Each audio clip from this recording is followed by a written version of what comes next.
ธรรมดาก็บ่คือได้ในบรรดาเขาจะรวยเขาเห็นเท่าเหยื่อซื่อๆค่ะเหยื่อมันนี่กล้วยหอมสำคัญเนาะเสาเนาะกล้วยหอมเละอะไรให้ดีมันหอมพี่เซลโหทำมักของหวานคือคนเฮาผู้เฒ่าเลยเทียบมะพร้าวห้าวเขามีอยู่มันเขาอบเอามันหมอหอมเข้าใจบ่เขาอบเอามะพร้าวเขาคั่วแล้วเขาก็อบเอาเอาเครื่องใหญ่ผู้ใดเอ็ดมันเป็นเครื่องน้อยได้บ่แล้วโซลินเขาอบเอามะพร้าวหอมเชื้อเอาก็จะแพงอยู่เสามะพร้าวห้าวนี่เร็วมันรุ่นต้องเอ็ดเอาเอามาข้าวห้าวมันรุ่นแล้วก็มันหลายขั้นตอนได้ผมยังมันหลายขั้นตอนนะครับขับดูใช้ขูดแล้วก็คั่วตากแดดแห้งคักมันหอมคั่วเอาผมมีอย่างได้คั่วซื้อก็หอมมาผสมแนวมันเนาะโอ้ยคำแนวมันดี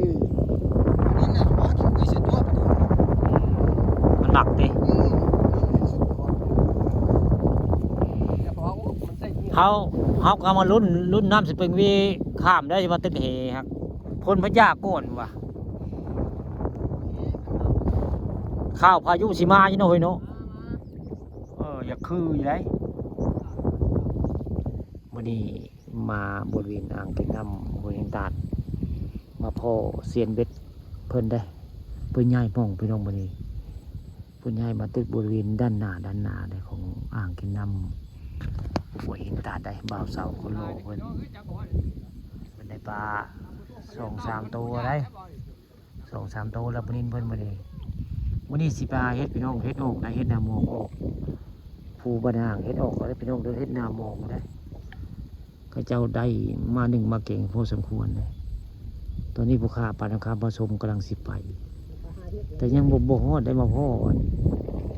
อท่านสาวเพิ่นปิดเบ็ดอยู่ในนี้หน้าเขื่อนก็เลยเอาภาพบรรยากาศในหน้าเขื่อนมาให้เพิ่นมาชมในอ่างเก็บน้ำห้วยตาดแล้วมึงอ่างเก็บน้ำห้วยตาดได้เพิ่นว่าน้ำท่วมหินนี่แล้วก็สิไหลสปริงวีสิไหลทันทีนี่เกาะนี่ละนี่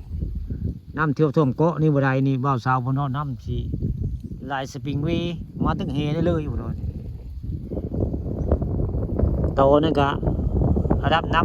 ำไม่เล็กประมาณ10 เมตรพุ่นโอ้โตไกลพุ่นนะโตดำๆนั่นล่ะคือเป็นอนุวัตระดับน้ำว่าสิท่วมสิลดสปริงวีหรือบ่ก็คือนั่นล่ะท่วมโตแล้วก็ท่วมเกาะอันนี้คือสิไหลสปริงวีทันทีเลย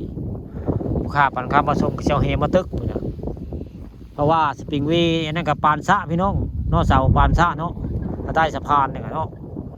ซ้ำซะนึงเนาะนอกเสาเนาะเขาเอาเบิ่งสิปลาแต่ละลอยลูกหลังหน่อยแต่สะพานเดี๋ยวหวานเฮขนาดเลยนะในใต้สะพานนะว่า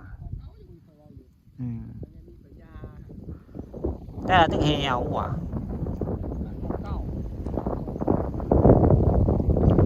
วันนี้มาเก็บน้ำคนตาไปลมพี่น้องวันนี้ลมได้วันนี้ลมแห้งพอสมควรเลยแต่ว่าน้ำขุ่นและน้ำบัวใสวันนี้ปลาเบ็ดเพิ่นก็ได้3 ตัวได้ปลานิลอยู่อ่างเก็บน้ำห้วยหินตาดวันนี้ปลาทองคำผสมมีภารกิจ15 เฮ็ดพี่น้องวันนี้แล้วก็กลับเมื่อก็สิไปเว้งานขาวดำของนายซานลูกชายของนายกองเลยนายกองเป็นคนพอได้เป็นคนบ้านกำข่าเป็นพ่อของนายซานเองเป็นคนบ้านอ่างตอนนี้ยังบ่ได้ไปฮอดป่าเฮ็ดพี่น้องแต่ว่าพ่อเซียนคิดเบ็ดมือหนึ่งของตำบลนาตาลเพิ่นเลยมาแวะเพิ่นเลยเพิ่นติดไปประจำเบ็ดเพิ่นมานป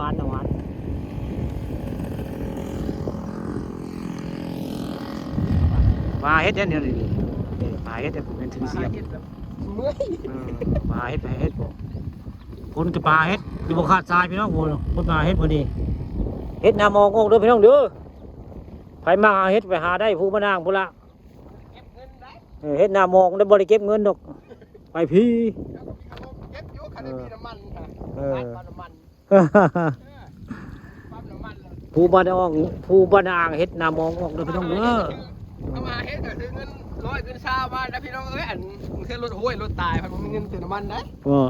ก็ อยากแตกก็ว่าไปแล้วผมมีอารมณ์หมดกันว่า สีเจ้าฮะว่าอยากว้าวแล้วก่อนนี่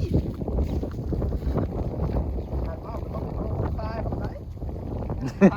พี่น้องเอ้ยพี่น้องฮาลาเนี่ยพี่น้องรถอย่างหัวอย่างเตะมันบ่มีพี่น้องฮะ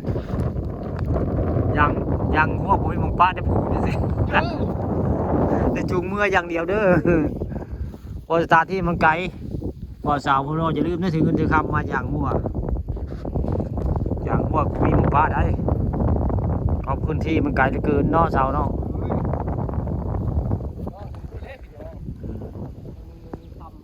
อย่างหัวคือจูงอย่างเดียวใครมาเฮ็ดก็ได้ จูก็ให้มันปล่อยลงเลือดเดี๋ยวพี่น้องเลย